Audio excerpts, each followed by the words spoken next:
23 years ago this week, back in 1965, the Byrds had their first #1 hit, Mr. Tambourine Man. And this past week, the 60s act reunited for a special benefit concert to raise funds to rebuild the Southern California nightclub where they got their start. The group also reminisced about the making of their first hit.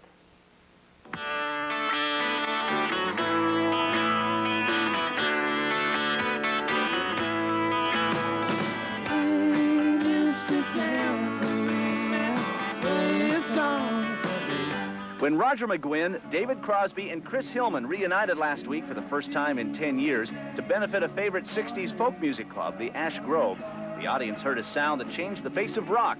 It was a sound they pioneered as the Byrds.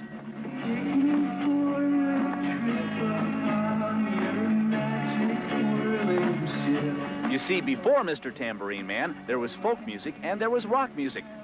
Byrds charter member David Crosby. We did do something with that song, with Tambourine Man, that was probably a first. I don't know of any time before that that anybody took really good poetry and managed to translate it into an A&M hit. But at first, the group was wary of even recording the Dylan song. It was a 5-verse long song in 2/4 times, like, hey, Mr. Tambourine Man, please. We thought, well, you know, this is kind of long for AM radio. They wanted 2.5-minute songs.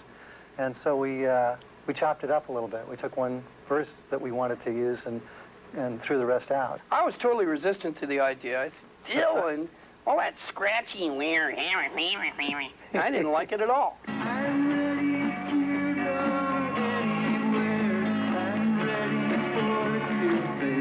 Though McGuinn sang lead with Gene Clark and Crosby adding harmony vocals, only McGuinn was allowed to play on the track. The habit of the day was to bring in the top studio musicians for the backing. They let Roger play because Roger could do something none of them could do. Studio musicians or anybody else or anybody since then, which just sound like that on the 12-string. Nobody else can do that. Also, they didn't have one of these. Yeah, one of these is McGuinn's legendary 12-string Rickenbacker guitar. McGuinn got the inspiration from Beatle George Harrison. I had an acoustic 12, and I put a pickup on it, and it sounded okay, but it wasn't really the sound we were looking for. And we went to see the Beatles in A Hard Day's Night, and I noticed that George Harrison was playing this sneaky 12-string. See, it looks like a 6-string this way, but if you turn it this way, you can see another 6 strings over here. I went, that's really a 12-string. So I went out to the music store and got one, and it made a big difference in the sound.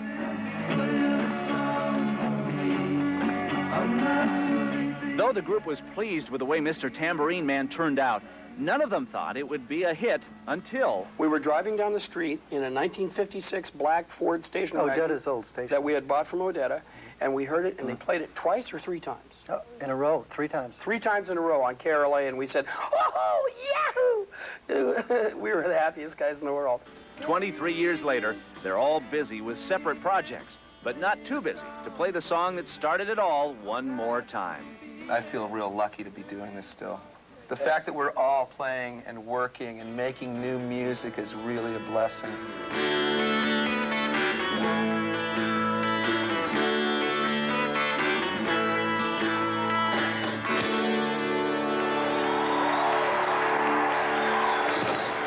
The Byrds members who performed at the reunion are indeed busy. David Crosby has just recorded a new Crosby, Stills, Nash and Young album.